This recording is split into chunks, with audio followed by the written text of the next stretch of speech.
Welcome back to Las Vegas. It's Alex Belfield here in Sin City, featuring the biggest shows, the best restaurants, and the things you need to do when you're here. And frankly, during the summer, it's so hot in Las Vegas, anything that's indoors is always going to be fantastic. And Madame Tussauds is one of the most fun places to visit. It's an international brand, and Cole is the marketing manager. How are you? Great, how are you doing? Hey, I'm really good. I've just been through this wonderful sort of cavalcade of stars, one after another after another. And the first thing that struck me was congratulations on your lighting, because the way it's all set up, even if they were bad, which they're not, the pictures look amazing. This is all part of sort of the atmosphere, isn't it? So that you go home with pictures where you could stand next to Britney Spears or Hugh Hefner, a porn star, or Oprah Winfrey. Absolutely. Lighting is very key, and it makes the photos look really, really nice. A tip for you next time you go into a Madame Tussauds attraction: line up your pictures with the eye line of the figures for even better pictures.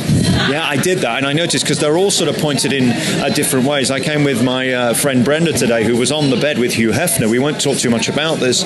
I've never seen a creepier picture in my life. God bless him. Hugh Hefner is actually an interesting figure. He's our only wax figure in the attraction, where his face is made of silicone instead of wax. So I guess in essence he's really not a wax figure, but rather a silicone figure, and his body is made out of fiberglass. Can I ask you if you're having a little joke as we walk in? Because the first one we see is Joan Rivers, and it's interesting that the first waxwork is a lady who's had quite a bit of work done and doesn't really look like herself. That's funny. I think the purpose of Joan being where she is she's kind of the face of Hollywood for people as they're walking on the red carpet. So she's the first people that conducts interviews with people. So I think the purpose of her being there is you're being interviewed as you're getting ready to have your celebrity experience at Madame Tussauds. I'm glad we cleared that up. That's perfect. And what's great about the way you do it here in Las Vegas is you've got sections. So we go into the showbiz area with all the pop stars. We've got sporting heroes, and then of course there's a legends section, which is so appropriate for Las Vegas. Everybody from the Rat Pack are there. There's also Liberace, of course, on his piano.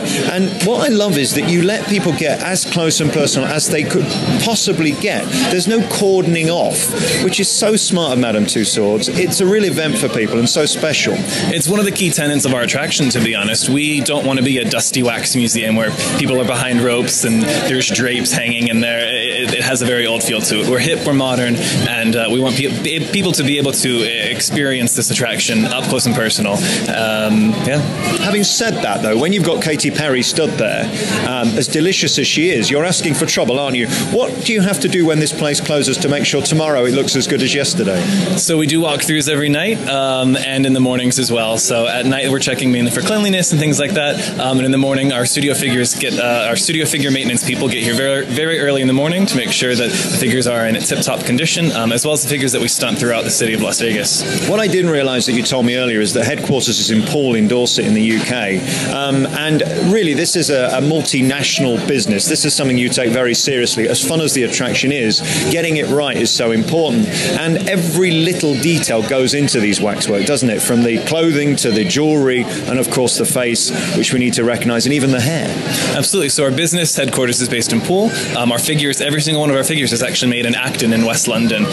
So every single one is made just out there, and every figure is made either from a sitting or from research, and we do obviously pay very close attention to every wrinkle, every dimple, and every crease of the skin. I was saying when I came in, there must be no greater thrill than finding out you've got a Madame Tussauds waxwork that's going to be there.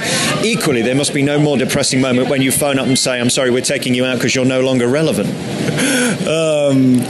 I haven't had to have any of those conversations myself, fortunately, and I don't know that we do provide that courtesy. When we do retire figures, it is a very graceful way of doing it. Oh, thank goodness for that, because it could be sort of soul-destroying, couldn't it, if you're there one day and gone the next? We take our figures that sometimes maybe not be as relevant as they were previously, and a lot of times we'll move them to the rooms that you mentioned previously, so like the legends of whatever city you're in. In Las Vegas, we have Siegfried and Roy, the Rat Pack, those kinds of people that are so iconic to the city, and that's why each Madame Tussauds attraction that you go to has its unique flair and its own flavor. So just because you've been to one doesn't mean you've been to them all. I noticed that there was Chris Angel in there, an old pal of mine from Las Vegas. It's important that you stay with the times and keep topical, because everybody wants to be with the new star, and although they may not be there in 20 years' time up there with the Rat Pack, you've got to include the Jenna Jamesons, the Lindsay Lohans, people like that. Definitely. The flavor of each attraction is really dictated by the city that we're in, so we try to stay as authentic and as true to the city that we're in to really provide that unique experience. Well, thank you for having me here today. It's been a real pleasure. And of course, as you leave, there's the gift shop where you can take a bit of Madame Tussauds home with you.